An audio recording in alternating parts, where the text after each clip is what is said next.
I'm the Moon Momma. I see dead people. And the Gandhress.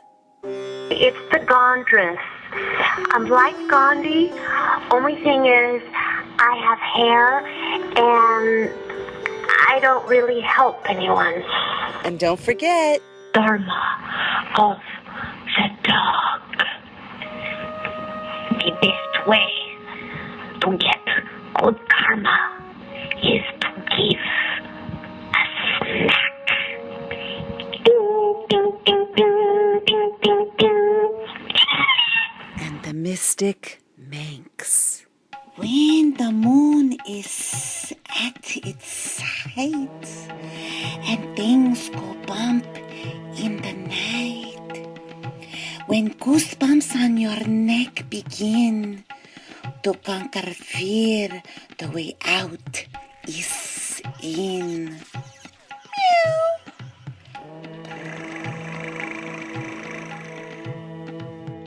Listen to our podcast as we discuss subjects such as life, relationships, paranormal activity, sex, food, spirituality, and more.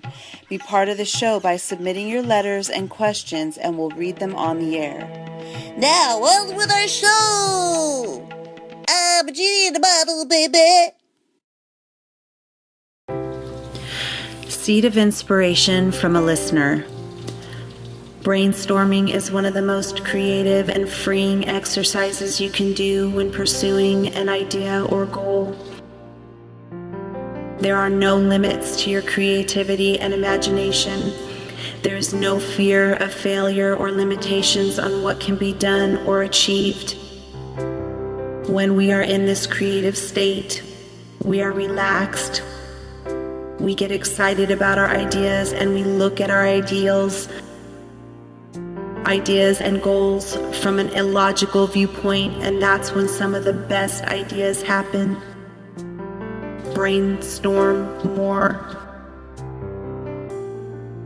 Good morning, everybody. This is the Moon Momma. Good morning, everyone. It's the Gandhress. I thought you were going to sing it. You're like, good morning. Hey, thank you. A shout out to Mr. Nichols for doing an excellent job podcast, too. Thank you for being me. Aww. But nobody can be you. Oh. You were missed, but we did hold our own without you. But he did what he could, and he did fine. He did a great job. Yeah. There's definitely different topics that come up with you and I when we're together. There's a banter that is missed, but that's awesome. Okay, so we are going to start first with a question that we actually got from a listener, and then what we'll do is I'm going to read you the questions, and then we'll just kind of talk about it. Okay. Okay, so the question from our listener is, I read that Buddhists say in order to reach true enlightenment, one needs to work on character. There are 3 pillars of character that all need to be aligned to reach enlightenment. All 3 pillars need to match and be the same. This takes awareness, honest self-evaluation, patience, and work, most likely over one's entire lifetime. Here's the 3 pillars of character. 1, how others view you. 2, how you view yourself. And 3, how you really are. So my questions are, so I'm just going to read them out, and then we'll just kind of answer them however we feel inspired, like sure. Not in an order. By the way, this is the first time I'm hearing this, so... Oh, no, it's okay. It's okay, yeah. Okay, so questions are, what are some things we can do to work... What are some things that we can do or work on to help work on bringing all 3 pillars together? Okay, so... what are the things that we can do to work on bringing all of these 3 things together, which is how we view ourselves, how others view us, and how we really are. Another question is, do we try to work on 1 pillar at a time? And the third question is, what is the best way to approach addressing the difference in our character when we are alone with when we are alone or with others. Let me read that again. What is the best way to approach addressing the differences in our character when we are alone or with others? Okay, so to me that basically is like, how do you implement it? Right. Is that what you're hearing? Yeah. Okay. Well, how much censorship do you really put out there? I would imagine, the filter, because when I'm by myself, if you think I'm ridiculous with you, you're gonna. Are you saying you have filters? Grant you, they're all broken and pretty dirty, but no, yeah, I'm kidding. But yeah. you know what? I think this is interesting too, because I think that we do. It's a very valid question, and Yes. and the goal of bringing all of those three things together as one is really important to do. And I know for myself and other people that I know are moving into that direction of allowing you to be yourself on all levels at all times. But we Right. do have these little things that are put in our way, I guess, or how do I want to word it? Like, how did I word it? Environmental suppressions. Right. And some of the environmental suppressions would be like specific, like in the work environment. Right.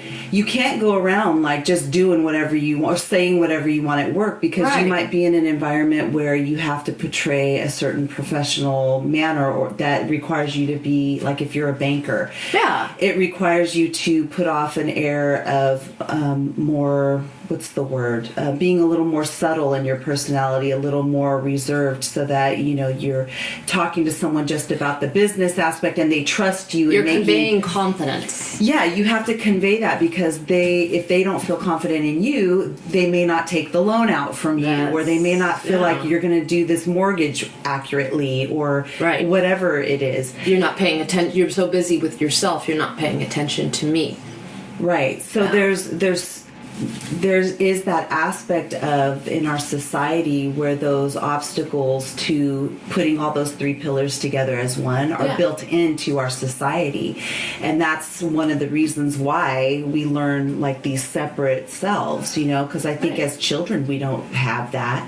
Right? That's why we might say politically incorrect things, in a shopping, we don't know to like suppress here, or it's okay to be vocal here and not there. Yeah, like on a 10-hour flight, for instance, and you have a kid directly behind you screaming. But that's just an example. Is that from your most recent travels? Yeah. Yeah, well, and I feel you know. bad for them too, though, because they don't, it is true, like they don't know it's not okay to do that. I but only then they're screamed just for 7 hours, so. They're just expressing themselves. But that brings up a good point, right? They're just expressing what they feel. But in our society, we've learned to not do that. Our parents tell us, whatever, Gandhress, don't be talking over adults and da da da da. So Right. I think it's a gradual process Yeah. where then we don't learn to really fully trust ourselves as far as what's appropriate, what's not appropriate. Right. And I think that, you have to tap into yourself and you feel the energy around you, and you just have to gauge it as, like you want to be friendly, you want to be warm, but what is the situation? It's always and it's conditioned. It's all social conditioning of how we learn to separate ourselves.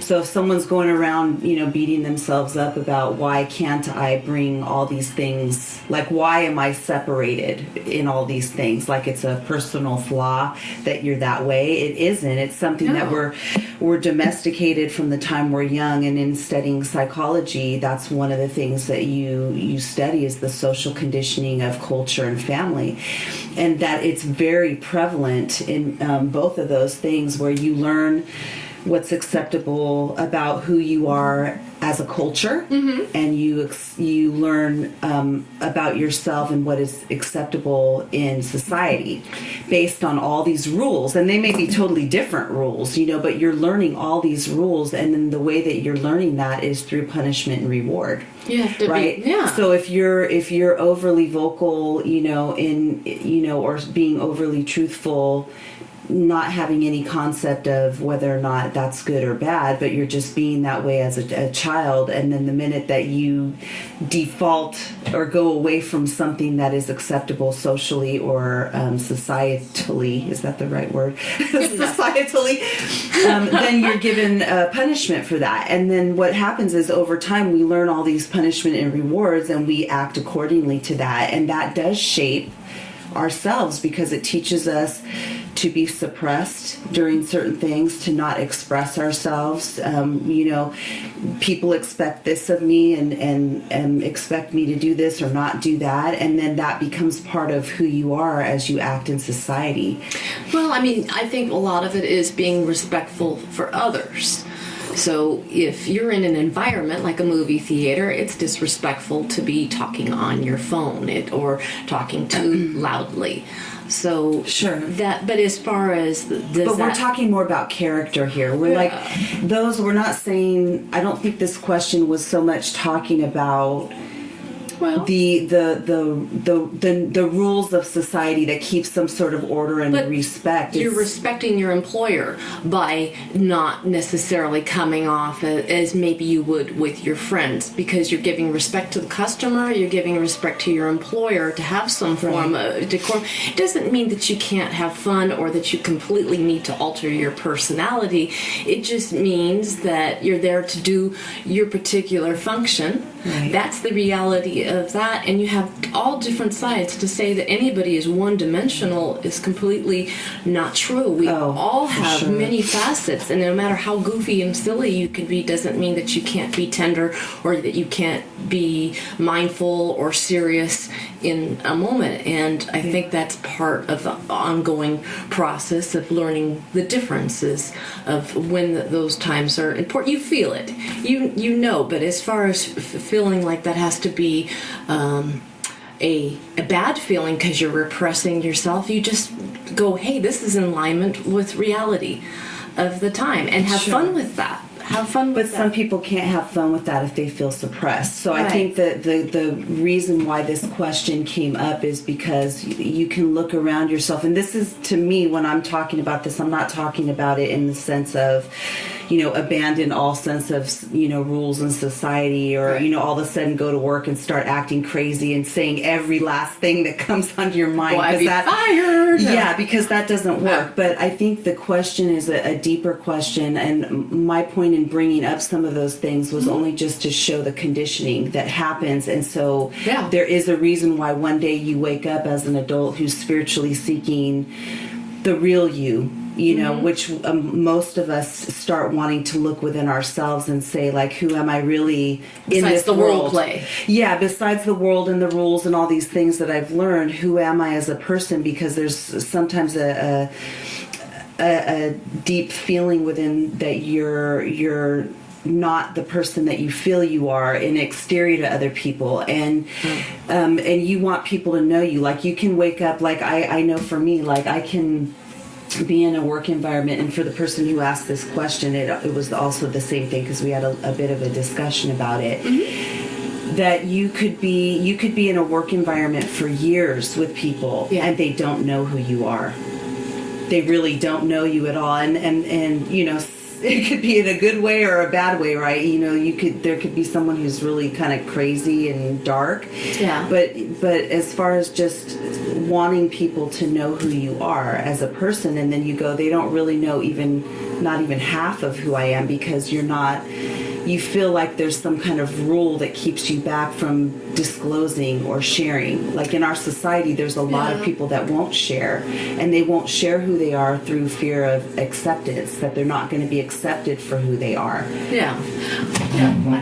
I think that sometimes you are acting a role out as opposed to being your authentic self, and that would feel unnatural for you. Yeah. You can provide the service, but not necessarily have to be in a role. Like, I can still be myself and be silly and goofy, and but still get the job done. So I think that you just have to, if you want to get to know people, you get to know them. you ask them questions, leading questions. You take an interest in them, and then that will cultivate the conversation.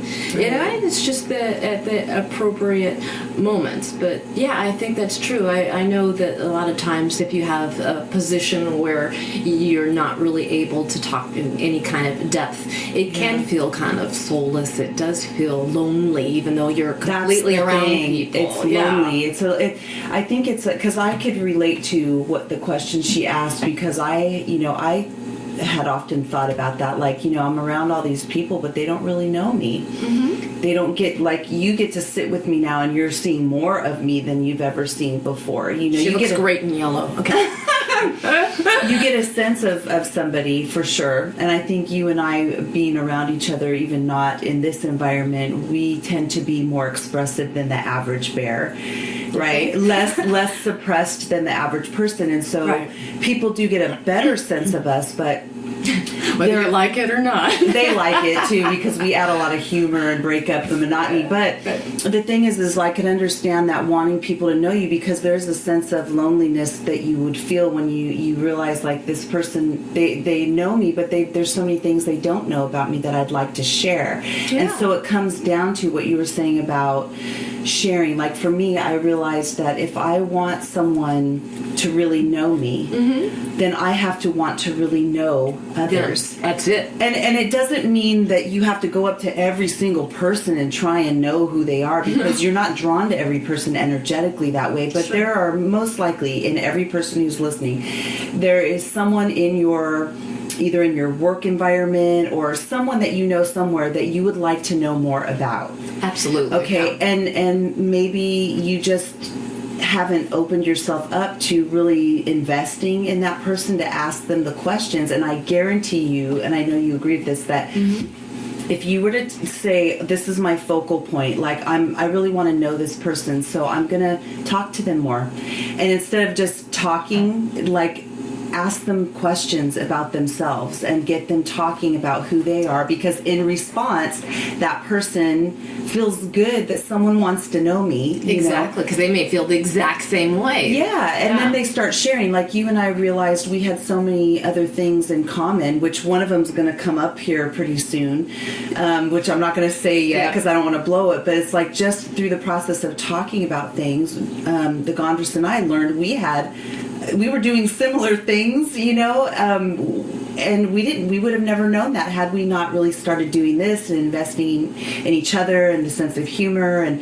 sharing ideas and being willing to listen and grow and all that stuff. So you have to, it is about if you want something, you have to be that which you want. So if you want somebody to invest in you or to really know you, you have to want to really know other people. And when you do that, I've always found there's an exchange that happens, and it's very intimate.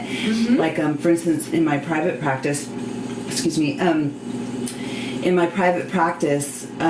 like, everyone knows I have a clairvoyance, and so I'm a medium, and I've been able to see dead people, which is why it's on my thing, right? Okay. I see dead people. Yeah. There's a reason why that's on the intro, right? Because it's a reality that I live in. And so when I would have people come to me for spiritual matters, right, and I would do a spiritual consultation, people would start to talk, and then what would happen was they would always preface the thing with you might think this is weird, but... And I would always say, you can't say something weird to me, because I'm like the queen of weird if there is one. You can't say anything weird that sounds weird to me, because I live in this other world that most people don't, they don't live in. And so, but what happens in this exchange is, because I will always usually share a story with them. Right. When they're starting to talk about it, I will share a personal story with them. In my sharing of my personal story, they feel completely comfortable now in sharing their story. That's true. And sometimes I'm the only person they've ever told, or that they ever feel comfortable and safe enough to talk to. Right. And so I've realized over the years that it's in being willing to be vulnerable and being willing to share, parts of yourself with people and being fearless, because people are. Love that word. Yeah, I don't personally have a fear, but I understand what that is. It's like you don't want to be laughed at. You know, if you have something to say, you don't want, unless you're me trying to be a comedian. No, but I mean on personal things that don't get talked about a lot.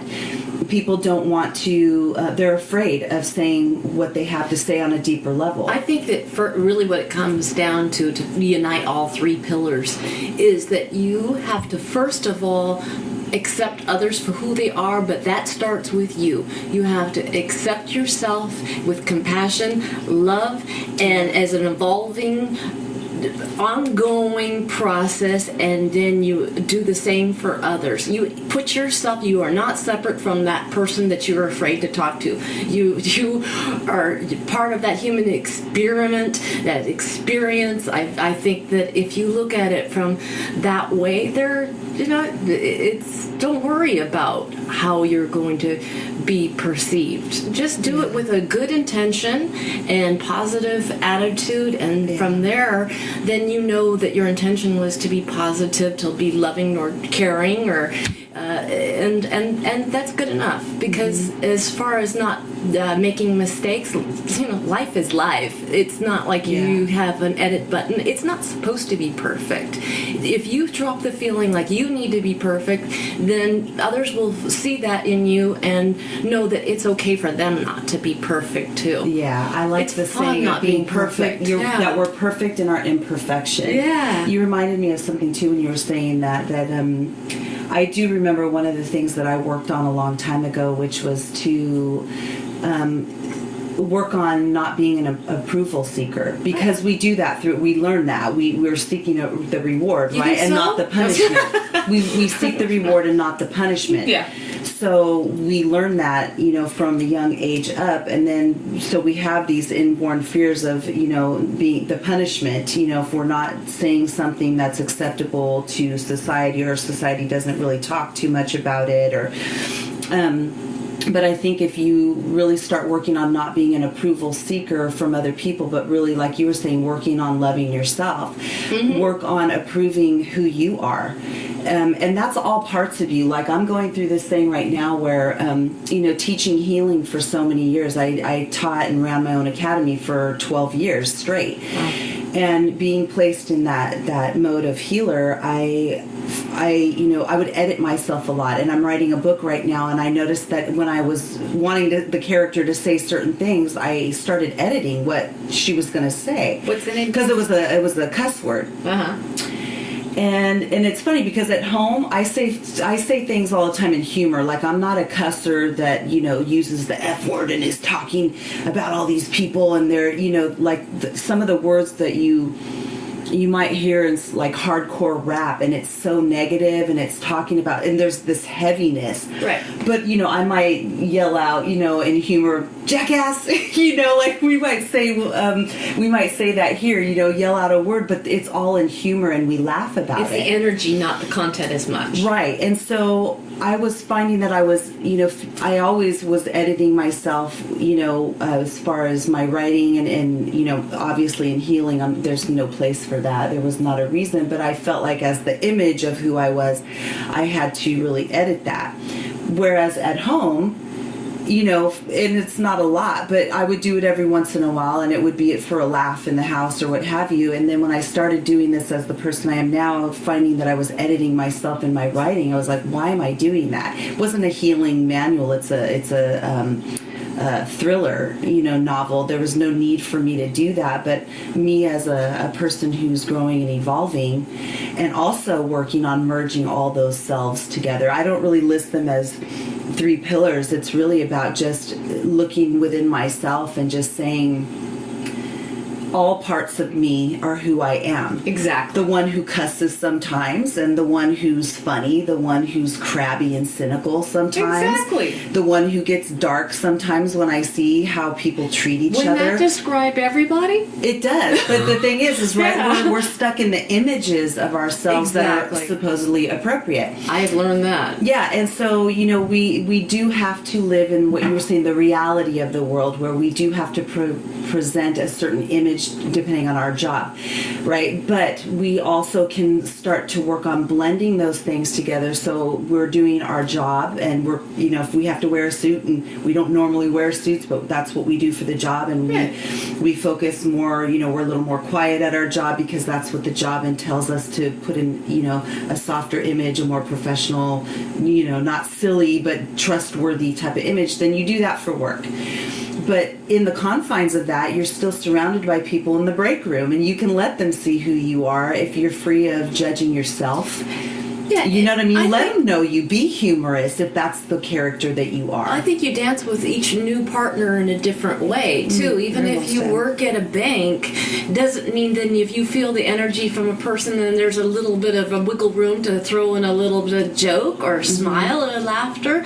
That might make that person feel more comfortable. They don't just see you as that clerk or that loan agent that is sterile and intimidating. That might be the reason that they actually come back to that bank, even if they might get a better rate somewhere else, because they like you. And not everybody is going to necessarily like you, and you're not necessarily going to like everybody, but you will feel that wiggle room for that energy. And when you see that little runway of like, aha, this person's okay with it. I think if you're attentive, you're going to have to dance with different people in different ways. Yeah. But if you show attentiveness, caringness, then you're going to delight all. It's just, you just have to shift with one person to the next as far as, whether you're going to be doing the boogie or you're going to be doing the waltz.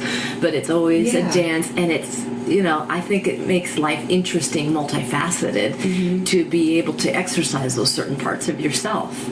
Yeah, and I think just don't worry about the, am I going to be accepted for revealing this part of myself? If say you're a really humorous person, right, and you're really goofy and silly, and then you're in an environment that requires you to be more serious, but then on your own private time, on a break or something, don't be afraid to merge those. I think it comes down to letting go of your fears it really comes down to accepting who you are, and then letting people see that, and not judging others per se. You might be taking, and they don't. That's the thing. Most people don't, and the people who do, the thing is that my outlook now is people are going to either accept me or not, and I only want the people around me who like me.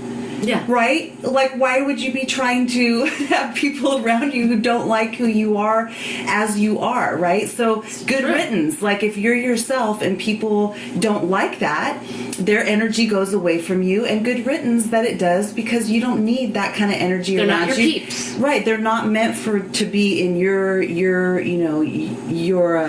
what is it, the web that we weave, how all these threads connect into one. Certain people are just not meant to be in your direct connection, and that's okay. Yeah. If you just maintain who you are, then you will naturally be around other people who are being who they are, because they're drawn to that, and that makes that makes for a very happy friendship. There you go. You respect everyone. Yeah. If you realize that a person's a certain way, they're extremely serious, and that it would be a little bit off-putting, then respect that in them, and you see that in them, but don't be too quick to judge, because perhaps they're doing the same thing. Perhaps they're holding back and editing things. So you just have to go and kind of feel it out and be gradual with it. People love honest and sincere compliments and noticing what they wear. That could be a conversation starter, or what they've done. That's that's all I have to say. Yeah, I think that was awesome. Okay, so now we're going to go to our weird shit around the world. Woo-hoo! Okay, so why don't you go ahead and start? You have a funny one. Well, we are talking about shit, and okay, so I can kind of relate to this because I just went on a long trip and did have somewhat of a layover. Although I must admit I wasn't quite as creative as this gentleman from Boston. Okay, not too long ago at the Boston Logan Airport, there was this 26-year-old guy. And somehow he woke up that day deciding that, I think I'm going to go to the airport and I'm going to crawl up through the ceiling into the air ducts, but first, let me get naked. So he gets naked, he goes into the air ducts, and he's over, of course, the woman's restroom. Don't want to know why. But anyways, maybe I think we could imagine why. He wants to see if that new product Poopery is working. But anyway, so he's there, and then the ceiling gives way. This guy falls through the ceiling. Here he is, naked, and he's all bloody. So he comes down From the fall. So let's be clear too. He was peeping into the women's bathroom. Yes. So just in case there's any question of like he wasn't doing duct work. No. And definitely not naked. Yeah.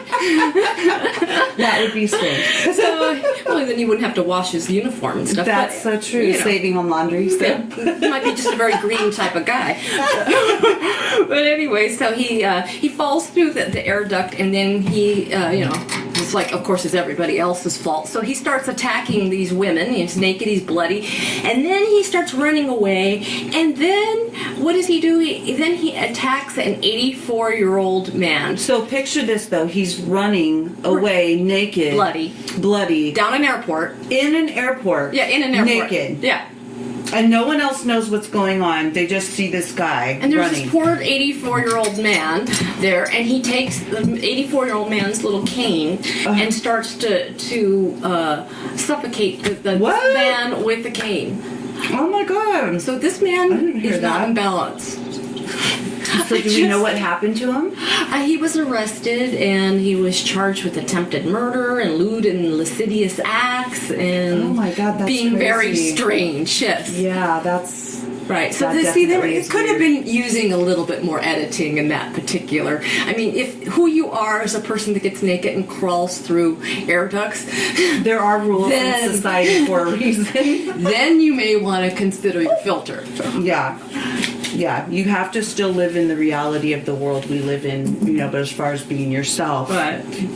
Well, but if you have a long layover, I don't know what the hell. But I guess in his case, third-party perception would have been good editing for him, like other people going, "That's crazy," You think? Yeah. Okay, yeah. So is that all for that story? I mean, that's enough. What happened to the old man? Did we know? He was okay, but it didn't list like beaten him. He didn't die or anything. But anytime you assault somebody over the age of 60, it automatically is more of a severe charge than you are with elder abuse. It should be too, because they're more fragile. Yeah, exactly. So wow, that's you can break a bone sneezing. You don't need some naked guy. They're beating on you. It's not his fault. That makes me crazy. Like when I hear stories of people doing horrible things to seniors, it's just like, oh. Yeah. Okay, but let's move on. Mine is somewhat, the thing is 33 weird and disturbing sexual fetishes. But this does not entail any kind of violence or anything like that. Not really, I guess. if it is, they're inflicting it on themselves. Okay, so I'm not going to go into all 33 of them. You can go to Google and just type in 33 weird and disturbing sexual fetishes, but I picked out a couple of them just because I don't want to take up too much time with this, but I'm going to struggle, I'm sure, trying to say the names of these. And you'll get to see the photos here too, because I couldn't explain this to you earlier. But when you're looking online, you'll see the photos that are attached to it. So the first one is called fornophilia, a form of bondage in which a human is used or incorporated into a piece of furniture. Examples include human drafting tables, human lazy Susans, and human shelving. Isn't that interesting? So they literally we see a picture here of it looks like two men. One man's on the bottom laying face down, one man's on the top laying face up, and they're both basically positioning their arms and legs as if they're the legs of the table. It's very creative. And then, the guy, one of the guy's legs on the top, he's got a globe and then a TV on his torso. And he's looking straight up at the ceiling. And then the guy's feet on the bottom are holding, I don't know, it looks like a to-go box or something from food. So this fetish is called fornophilia. So there are people that practice this fetish. And I would imagine that the other person that's with them is maybe the one eating off the table or something like that. So there's supposed to be some kind of sexual fetish. And I know I saw on Sex and the City. Yeah. I think they kind of broached that without going too much into it, where Samantha laid on the table for her boyfriend and she was covered in sushi. Yeah. And she had her whole body decorated like it was the table. And then he ended up working late. And it didn't quite work out, but they were that's an actual thing called fornophilia, which I think is really interesting. Okay, so the next one that I chose was number 2 on the list. Just one little side note. Yeah, if you're married long enough, you feel like part of the furniture anyway, so maybe that's just natural. Okay. Well, then I guess, if you feel that way and things have slowed down, then maybe just say, well, since we feel like part of the furniture, let's turn it into a fetish. Maybe I should put some ribeye somewhere. That's a good one. Okay, so this one I'm going to have a hard time saying. Saprophycosis. Saprophycosis. And it's got a picture of a guy in a pair of pants with his hands in his pants. This is the process of making a hole in one's pocket in order to facilitate public masturbation. You wash those pants before I put them in the laundry. Oh, that's just a quote, like they're trying to be funny. Okay, so I have a personal story with this, actually. I was in a store one time, and I was in a store one time, and there was a guy walking around in shorts, and they weren't like, I don't know if you remember dolphin shorts. Those were ridiculous shorts that people used to wear, way too high, made men look really feminine in them, but they were, I don't even know what the material was. Mr. Gandhress refuses to wear anything that's above his knee. I didn't even know that. It just, oh, really? It's like a guy code. Yeah, I didn't realize. I think it looks too much like, I don't know, underwear, and it gives off almost a feminine thing depending on what it is that they're wearing. And anyway, dolphin shorts definitely did that for men. Okay. I mean, and we'll have to go and look those up later just so I could show you, because you'll probably remember. But anyway, this guy wasn't wearing dolphin shorts. He was wearing like shorts. They were short. They weren't like the Bermuda ones that hang over the knee. They were up, I don't know, what do you want to say? They were higher than mid-thigh. Okay. And those were popular at the time. I don't even remember how old I was when I saw it, but they had pockets, and those were popular too, right? So this guy's walking around in the store, and I remember being in the store looking at stuff, and I don't know if I was with a friend or not. I can't remember how, it was a long time ago, but I remember seeing this guy's hand just keep moving, like he was jiggling sometimes people jiggle change in their Spare pocket change. when they're walking around, like they're following their wife around, they're bored, So at first, I thought that's just what it was. And I'm, everywhere I'm walking around, this guy seems to be around me, right? Mr. Jiggle Jangles. Yeah, so I'm like, okay. And he wasn't an old man. He was a younger guy. He was an adult, and I was young. I think I was like, if I wasn't 18, I think it happened when I was in high school. So it was like 17 years old or something like that. Yeah, I was still in school when it happened, so it had to be when I was a teenager. Anyway, so I'm walking around, and this guy, though, everywhere I go, he seems to still be around me. And so, finally I just kind of glanced over to see, like, what is he doing? Because I noticed it was getting awkward that everywhere I was, he was there, right? So finally I just kind of looked at him, and I noticed his arm was always doing this motion. Yeah. I looked down, and he's moving his hand up and down in his pocket, but every time he moves his hand up, the top of his penis is hanging out of his shorts. So clearly this guy, like, cut a hole in his pocket to be able to reach and had no underwear on. And so when I saw this, I was like, I have personal experience with people doing that. I think it's more common than you think. Yeah. Obviously it traumatized me. I remember one time I never forgot it. Mr. Gandhress and I we were sitting at a coffee shop, and he kind of kicks me under the table, and his eyes motions go to this guy that's sitting right across from us, and this guy is wearing, I don't know, dolphin short. Anyway, shorts are a little too short for him. And you know how the guys have a little lining that goes into the shorts or whatever? Yeah. Well, a lining was not doing its job. The guy had his legs crossed, and his freaking was like the testicles were hanging. His berries. His man berries. Called twigs and berries. Just his not berries. The twig, just the berries. I don't think He was crossing his legs and aware of it. And I mean, they were hanging so freaking low that I could have tripped on them. And we were like, I almost spit coffee out of my nose, because I mean, you know how someone gets your attention, like, you know, the little nudge, and you're like, what, you know, and then you look over, and was it's like, he clueless? It appeared to be, although I was kind of thinking to myself, how do you not feel the cool air, and you know, how do you not know? I don't know. So I mean, that's just like, it's kind of, that was a little strange. Wow, that's interesting. Yeah. Okay, so here's another one. I have two more that I'm going to go over, and then you guys can go online and look at all of them, because there's a lot. Dendrophilia. And I've heard of this one before, and this is sexual interest in trees. I think trees are pretty. But you know, do you get a boner from a tree? Yeah, that's the thing. Get boners, you know. Yeah, so this is like an actual thing, and I've heard this, so it's not as shocking, because I've heard it's been around like a long time. So I don't know. I think maybe there's more people doing this. And if you happen to be a dendrophiliac, I want to hear from you. Please share your experience. Are you a forest ranger? Yeah, is that like why people, you know, some people may go into stuff like that? Who knows, you know?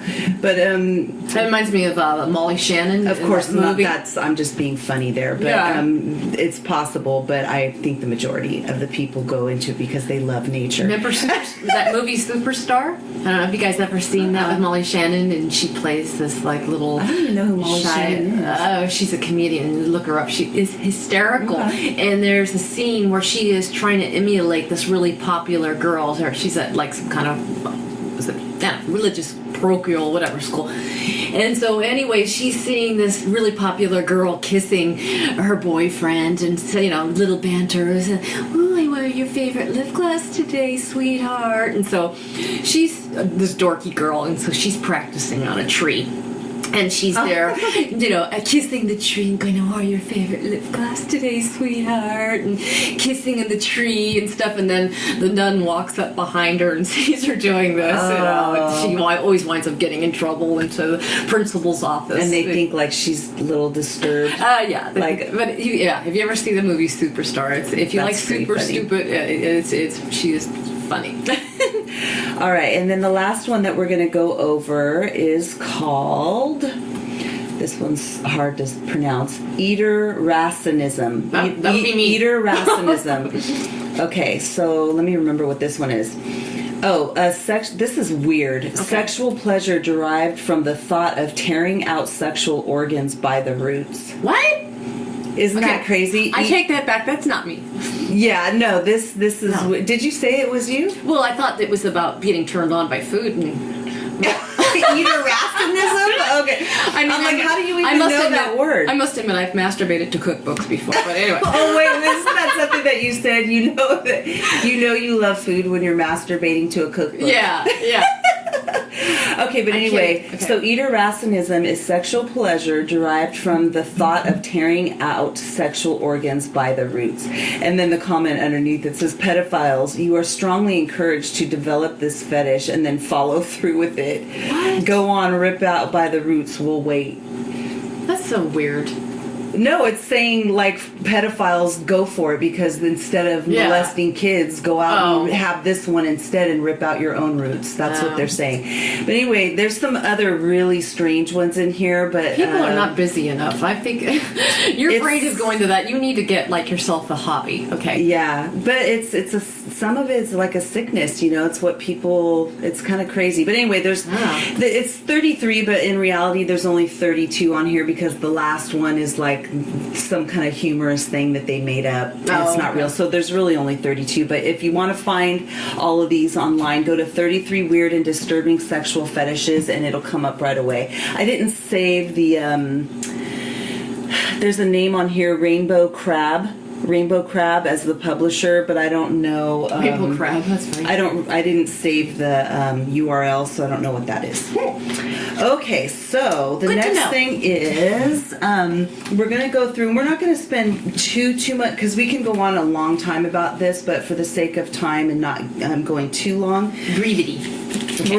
We're gonna talk about. Well, actually, you know what? Before we go any further, let's stop and take a little musical moment for the Gandhress singing her special song called "Just Smile." La, la, la, la. Just smile. I gotta warm up. Hold on. Okay. Bum, bum, bum, bum, bum, bum. If you think you're having a terrible day, someone just stole your new toupee. Oh well, you might as well smile.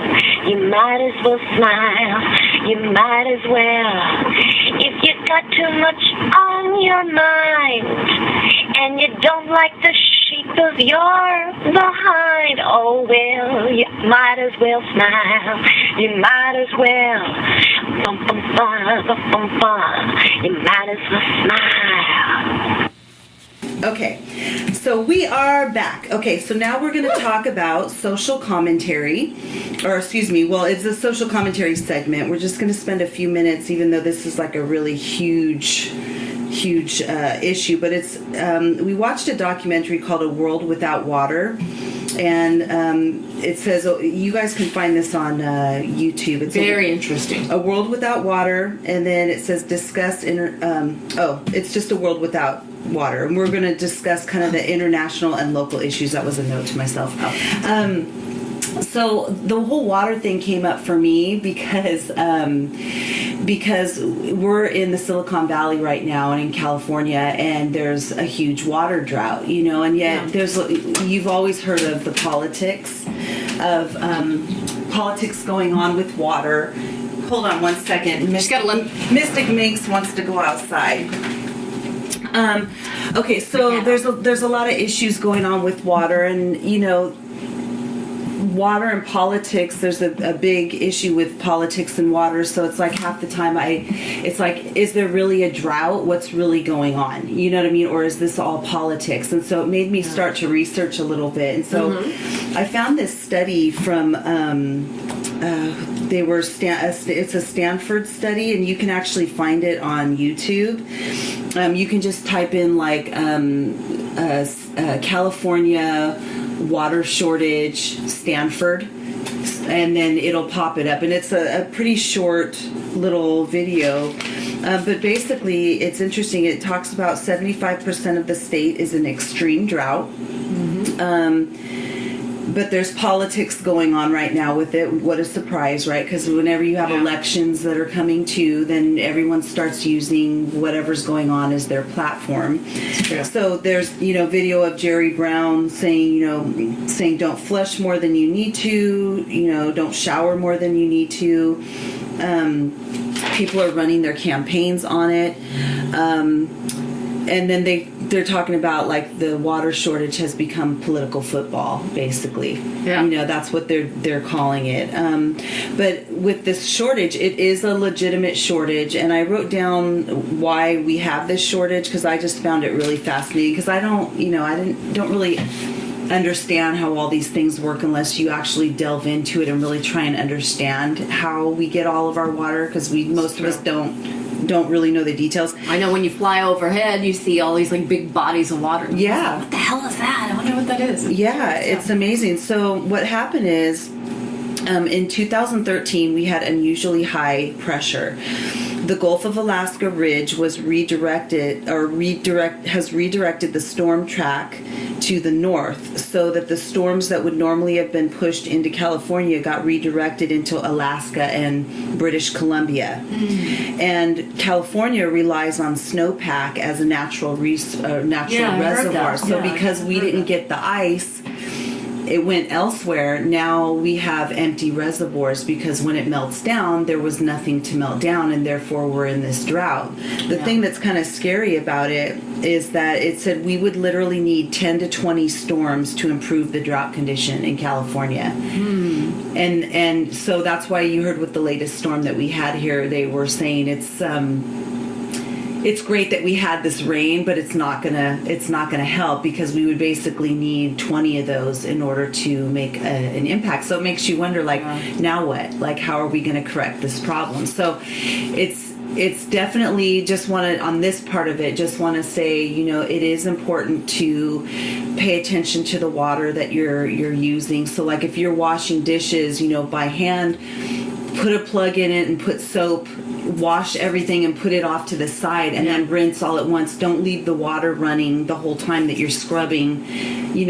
Try and conserve the water. Try and minimize how long you're in the shower. Even when you're brushing your teeth, like things that we would take for granted, where you leave the water running while you're brushing your teeth. Shut it off in between that. All those little things. If it's yellow, it's mellow. If it's brown, flush it down. Yeah. What is that?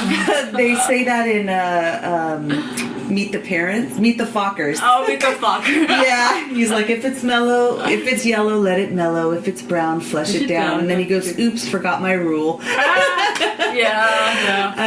But anyway, so it is important to conserve. It is a legitimate drought. Are there politics going on? Yes, because the thing that strikes it as interesting to me is that even though we have this huge drought, and then we see all this development going on. Yeah, that's true. And where's the water coming from? And then we hear about, and more so like with our documentary International, hearing about how the water gets diverted because of big money coming in and doing whatever they're going to do, and they end up taking the water that is necessary for farmers. And you want to mention the one thing about... Well, yeah, I mean, like go ahead and tell that one instance in India. Yeah, well, with the corporation Coca-Cola, they're set up shop there where they're digging into India's natural resources, into their water source. And so they're saying that they don't feel like that they're part of the problem as far as these poor people that are there. They're literally dying because they're not getting water. And originally they were digging like 50 feet to strike water, and now ever since Coca-Cola was set up shop, they're going 165 feet and not getting water. Yeah. So what makes me think is that a corporation, I'm not E.F. Hutton, but couldn't they use it, even if they don't feel that they are responsible for these people's lack of water? They could so easily help these people and use it as a tax write-off. Yeah, but the problem is now, and from doing this research, is that water has become, instead of a human right, it has become a commodity. Yeah. And it was interesting in reviewing this stuff, because I got to, like, you always often, like, things happen and you go, how did that even happen? Like, how did that start, where we started making water something that you had to purchase? You know what I mean? Like, how did that happen? And so through the course of watching this documentary, it was really interesting, because it started with Margaret Thatcher, was the Prime Minister of Britain. And she coupled with Ronald Reagan, and I think I have a quote here somewhere from her. Let me see if I have it. I might find it. I have so many notes on this thing. About upping the quality of water if it's in the more of... No, it wasn't even... It wasn't about quality, the quote that I was thinking about. It was like saying that it's better for consumers. It's better for consumers to have it be bought and sold. Privatizing is better for consumers. So she was the one that started the privatizing of natural resources. So she started with like steel and the phone companies, and then she started privatizing all of these things. Right. And then she went on to do it with water. Well, the difference is, people don't need their survival is not based on a phone line. Right. Their survival is not based on steel. You know what I mean? Like, we can live in a wood house. We don't have to have, like, people have done that before there was mass production. It's true. But so we can go in a cave, we can figure out a way to stay warm. We've always been able to do that as a species. But when you privatize water, and water is a resource that we need to actually live. I mean, we cannot go long without it or we die. And then you see people like the story of the documentary starts in Bolivia. And you see how these people have to march, down into these quarries, like a mile away to try and dig into a well for water that's not even their well, right? Because the fear later was that eventually the owner's going to build a gate, and then what do I do? Right. And Meanwhile, the water's contaminated half the time. Yeah, anyways. and they lost a child due to the contamination in that water, A lot of children. And then the social issues that come up because people don't have we take it for granted, right? We don't realize how important, how easy we have it because it's here and it's out of our faucet. I didn't even have a clue. I mean, that's a really good thing to watch. It makes you realize no matter what your issues are, we are the luckiest people on the face of the friggin' planet to be able to be born in where we have been. And that's it. We were born here. Make a daily. It's not our daily chore to figure out where we're going to get water from, right? And or then, we're going to die because it's bad. And it's literal. You're in survival mode. You don't think of anything else. Then the issues are they have to decide: do they wash their bodies? Mm-hmm. Do they wash their clothes? Because water's so limited, there's not enough water to wash the clothes or the body. So the kids and parents end up getting mange and infections. And that's a huge problem. And the doctor there was saying she can't even tell them, bathe your kid. Like we would, if someone came in here to a hospital and the kid had mange, they would look at the parent and go, wash your child. Right.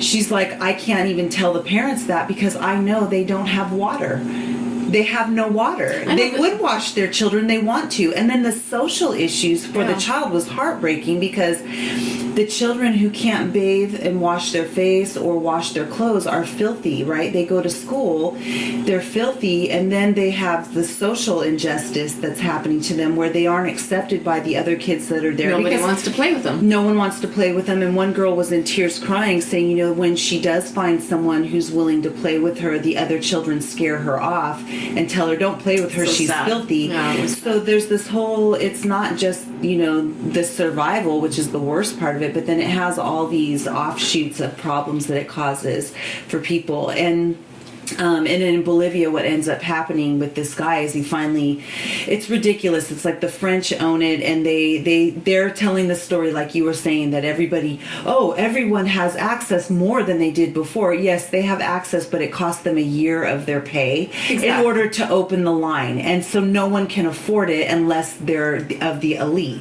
Yeah. And so that when they finally got to the point where the survival was at its worst, there was no water. The guy goes and gets help from what would basically be like social services here in Bolivia.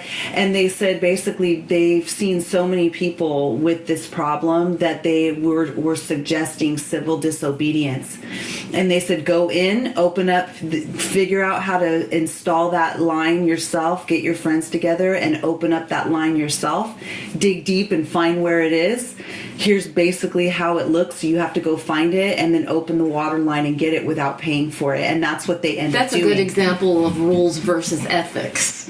I mean, there's rules that keep us safe or that are respectful to others, but then there's ethics. If it's an unethical thing to your family is going to die if you don't get water, then the rules do not matter. Yeah, I would break them. And violence happens because of that. There was somewhere in my I heard thing, something like even the next type of wars. I don't know. I have. That's what I was going to say. I wrote it down. Yeah. There's been 15 wars in the last 100 years over water. Yeah, and it might be even more so. And there's local I wouldn't call them wars, but there's local movements and fights that are happening even here with, you see where there's certain reservoirs of water that you're used to seeing filled up. Yeah. And now when we go around town, they're all completely empty. Well, then the politics gets involved. There's limited water. Who gets it? Well, the people who get it are always the people who have the money. Right. Those are the people that get it because that's the way this world works, but it's not fair. So what happens is they might spin it like, the Coca-Cola factory and all that. They spin it saying, there's more water, this such and such company came in and made this water available, and it's more available now than it's ever been in this country. But then they don't tell you the fact that they're charging them a year's salary to be able to install the line. So there's it really isn't, but they're telling the truth because the mains are there. Yeah. But they know that they're telling you only half of it. They're not telling you the whole story. And that's what happens with politics. I look around at these local places and I'm like, all these developments going up, and it's like, where is the water coming from? Yeah.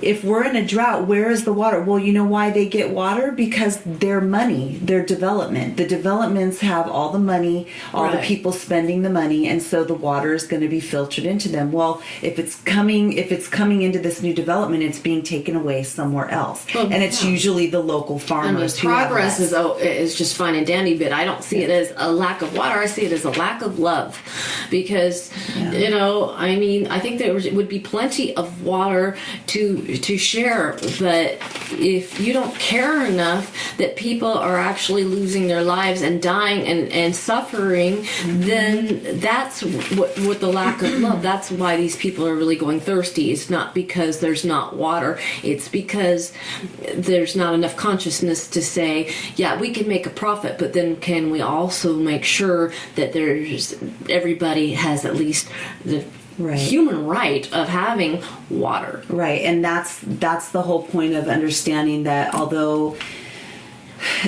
what Margaret Thatcher and Ronald Reagan did of privatizing the water, saying that it's better for everyone, Margaret Thatcher made that decision with the World Bank. Yeah. And the World Bank is still involved in all the commodity of water. She was the one responsible for making water a commodity and not a right, as it was before. Right. So I think until we realize that you cannot make a natural resource that is required for human life a commodity where people have to pay for it to get clean, good water, until we turn that around, we're going to continue to have this where it's all being...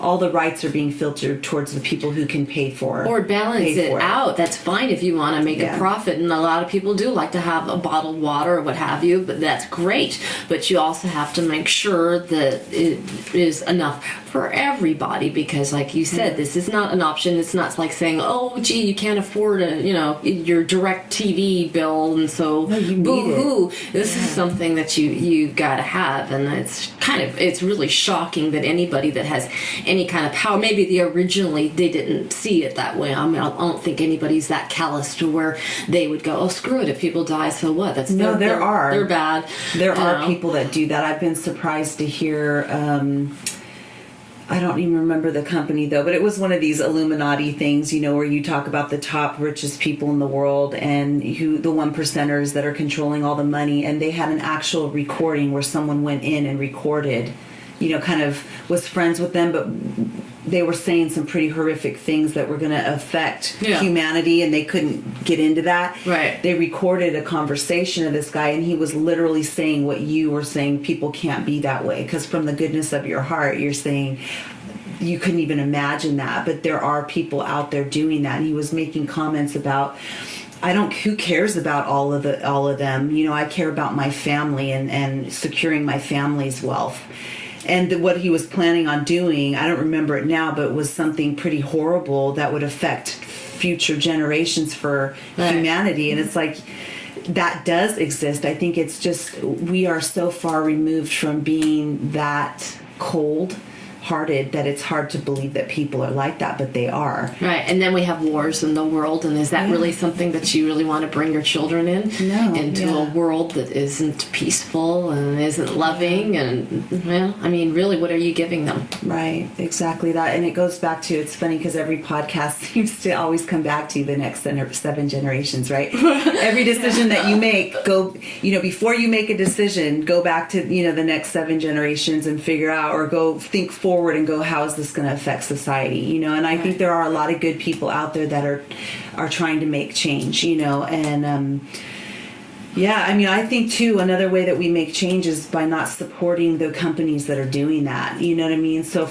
I, for one, I don't drink soda anyway, but after hearing that, was like, if you want to really make change, stop supporting Coke. Gives you diabetes anyway, so. Yeah, don't support a company, any company in general, who is, having shady practices that are affecting the next 7 generations without thinking about it. Now, right? Right, the corporation. No. Which, it's more enough people writing. Do it. Yeah. No, but they don't change from written letters. They change from the money. That's true. You follow the monies, right? So That's if you try and get something voted in politics and it doesn't win, you still can win by just don't buy their products, because they go and follow the money. Watch it for yourselves. The documentary was again called A World Without Water documentary on YouTube. It's super interesting. Mm-hmm. It'll give you a completely different perspective on what people have to go through, how it'll make you feel like, my goodness, anything I complain about, just shut up. That gratitude for really, what you have. Really something that is an eye opener. Tell other friends to watch it. The little bit that happens, the more of a movement that there can be. I don't see there any reason why they can't use tax write-offs and help these people. They make enough profit. Get the word out. Yeah, that's all we can do as the individual. Share your knowledge. Yeah, we can't change the world. We can change people one person at a time. There you go. High five. That was good. And Joseph Campbell was the one that said that. I may not be changing the world, but I'm changing people, and that is indeed what changes the world, right? One person at a time. But I said it next. Yeah, no, that's good. I'm kidding. Okay, so the next thing that this is one of the funny things that we were talking about, is that when we were talking after, I don't know if it was the first podcast that we did, we had both noticed that we did something very similar. Mr. Nichols was the second one, so I doubt it must be the first one. Yeah, that's right. After I know people get us confused. Yeah, we're both brunette. Yeah. So after our first podcast, we just kept talking, and we ended up sharing something. I think you shared yours first, and I'm like, oh my God, I was doing the same thing too. So why don't you go ahead and start with what yours is? Well, mine is on a much smaller scale than hers. I don't know how the subject even came up, to be honest with you. Oh, we were talking about the market that doesn't, why there's no Hallmark cards for like the gays. There's true. no gay or lesbian right. Hallmark cards. Like, so we were curious, like, what's going on in that market. Right. So that's what started the conversation. Yeah, and then I had said, like, I always had joked around saying, because you see these commercials, Hallmark, when you care enough to send the very best. So I'm there, being cynical, saying, well, so does that mean I don't give a shit because I go get something from the 99-cent store? What? So anyways, then I started joking around saying, someday I'm going to make my own greeting cards, and I'm going to call them hash marks, when the slogan would be, well, you don't give a shit, but you send it anyways. So anyways, that was just pretty much, I was just sharing that as a joke. And then Mama over here breaking out my big book full of actual cards. Right, she actually has cards. Do you want to share first, or do you want me to tell just kind of where I've gone with it, and then that's about it? Oh, if you have, the only thing stuff, mine was just like, it was just the slogan. I thought it was kind of funny when you don't give a shit, but you send it anyways. But the only thing I've actually done, I can see she's got a book where she's actually done it. But what I do like to do is get like these little cards that are blank, and I think it would be kind of a fun idea for people to do is when you have something that you want to express on a domestic level, like say for instance you have a pet peeve with your spouse or what have you, and writing these very endearing little notes. I'll just share it with you one that I had left her, Mr. Gandhress. He was, I had this anyways, the bathroom sink. He leaves crap all over it, right? So I bought a pretty basket so he could put his stuff in. And then he decides that he wants to clean his tongue, so he uses these towel rags, right? And then he just leaves them all over the freaking place. And then the next thing you know, I see one wet one that I know what he's been doing with it, and it's hanging over the basket. So my immediate... He's so gonna kill you for... I know. He's gonna kill you for saying... Okay, go ahead. So, and you know who you are. Anyway, so I see this over my basket, so my response is anger, you know. Yeah. But then I thought, I'm trying to get around that. I'm trying to, go on the smaller scale of starting with myself first, of how do I, do a positive release of anger, which I think you had wanted to talk about. But yeah. Anyways, so instead of like the usual, which would be the bitching, and then he probably wouldn't listen anyways, and then the next week I'd see a wet, towel on top of my basket. So anyways, I'd put, my dearest darling, apple of my eye, could you please not put your wet tongue cleaning washcloths on my pretty new basket? The moisture will break down the basket fibers. Thank you. All my love, your pussycat love doll, the Gandhress.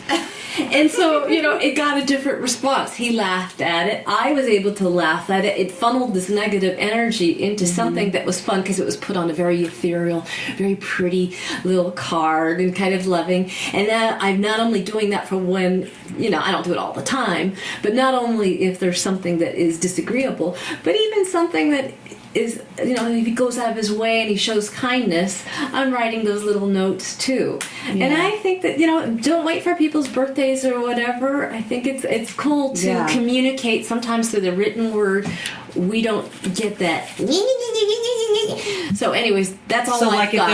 If there's an issue that's going on over and over again, and maybe you've tried to discuss it several times and it's not working, then that is a great... They turn a blind ear. Don't keep doing the same thing. Come up with something that's... And your thing is you were very genuine about it, though, too. So it wasn't so much like my cards are very sarcastic, but it's like they never went to anyone. Mine are sarcastic. Are they? Too. Okay. I mean, it's sarcastic to like be he knows my dearest darling apple of my eye, and then talking about your wet tongue. So yeah, there is some sarcasm, but it's a way of. It's a playful though. It's playful. It's not like a mean kind of sarcasm where it's playful. It's just one idea that I have that if you're married for a certain length of time, there's going to be these little pet peeves, but if enough little pet peeves add up, it starts to become roadblocks in your relationship with people. Because have you ever noticed this about people? They don't like being told what to do. None of us do. And so even if we're wrong, if someone comes to us and there's that tug and that pull reaction. So it's just an idea of like a little piece in your own environment of using cards. You can be cynical with it.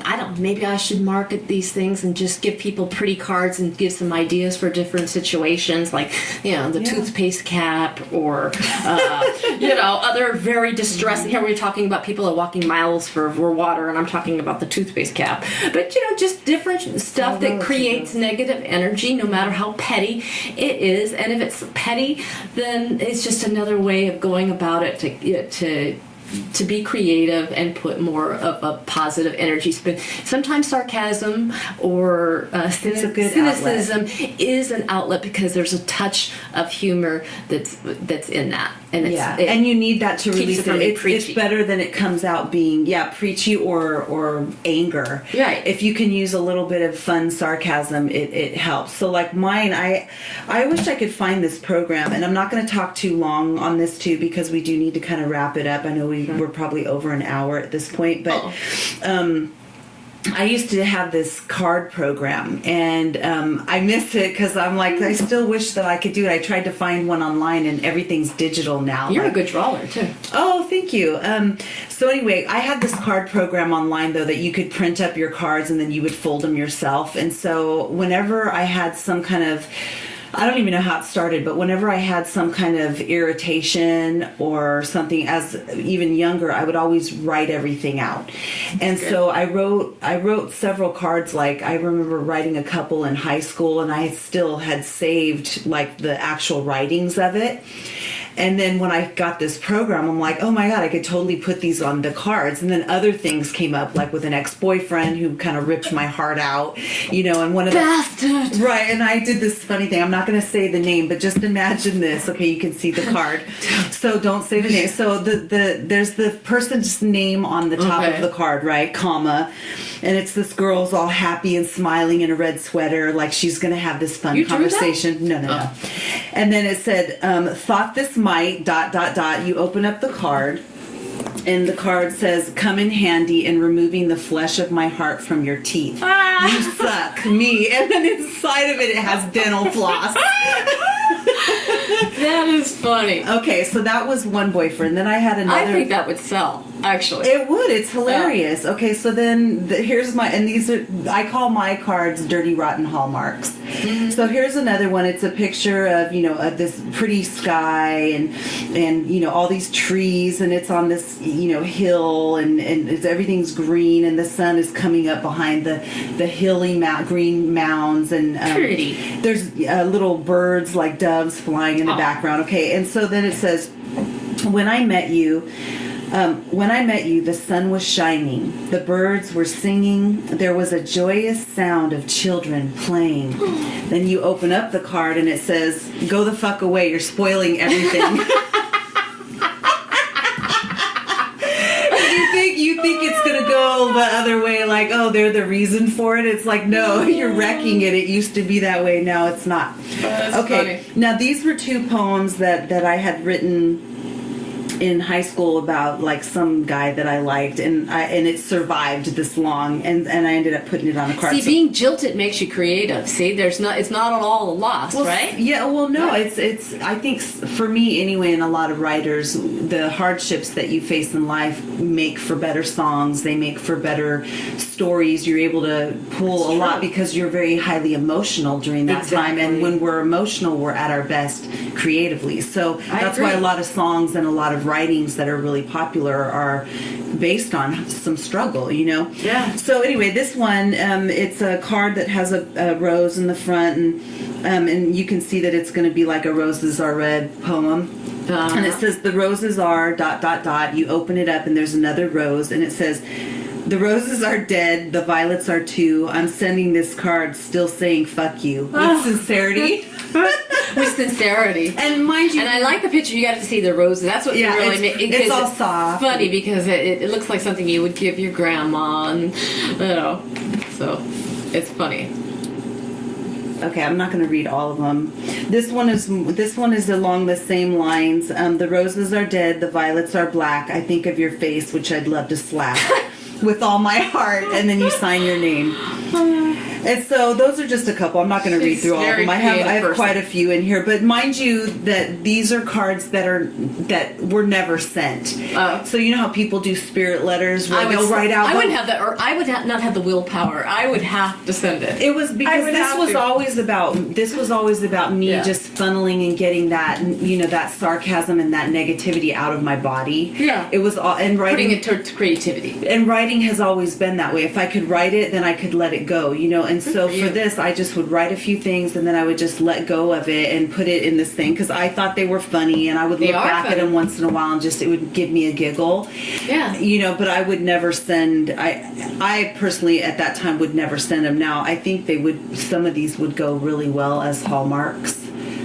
During this time of researching this too, I found that there was an actual company, and I don't know if they're still around now.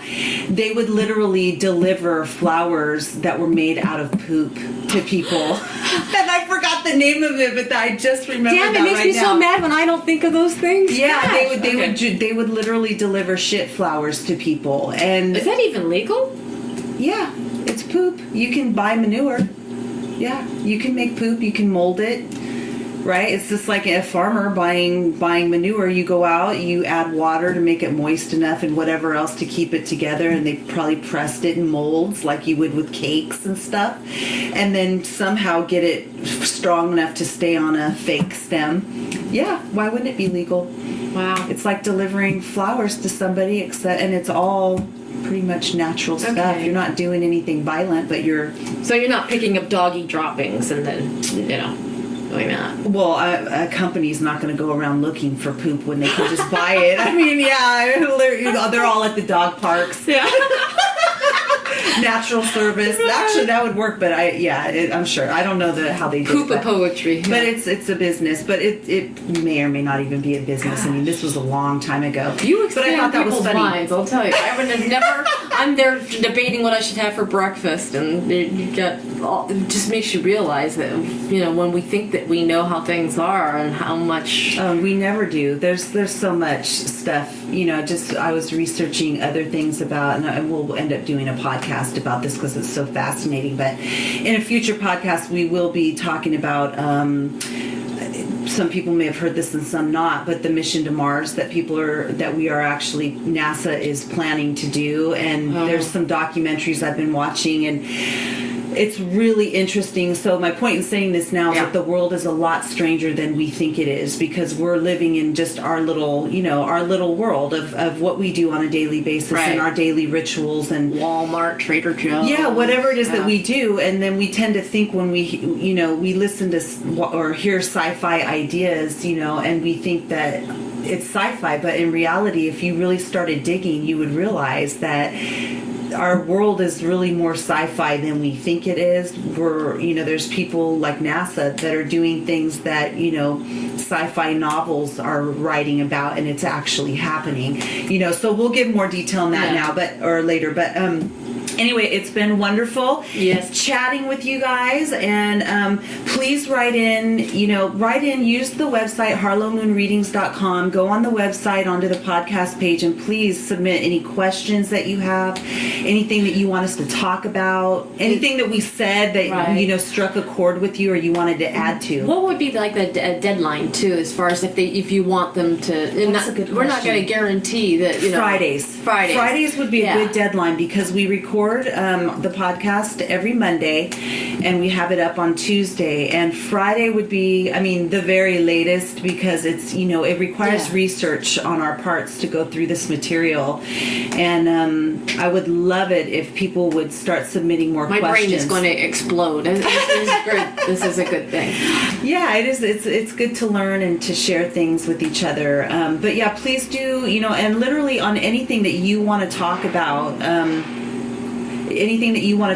questions you have, advice that you need. Can you think of any other things social commentary, issues in the world or locally that you want to talk about? Right. Funny things, anything that's subjects funny. you'd like us to talk about, questions that you may have, commentaries that you may have, interesting things that you've noticed, and even for weird stuff around the world, anything. Send us stuff that you find too. That would be great. So we would really, really enjoy getting some feedback from you guys. Thank you so much, and we will close on a little Dharma of the dog. Woo-hoo. And we will see you next week. Bye. Dharma of the dog. Water, it will quench your thirst. Water, it will soothe your soul. I prefer mine from the toilet bowl.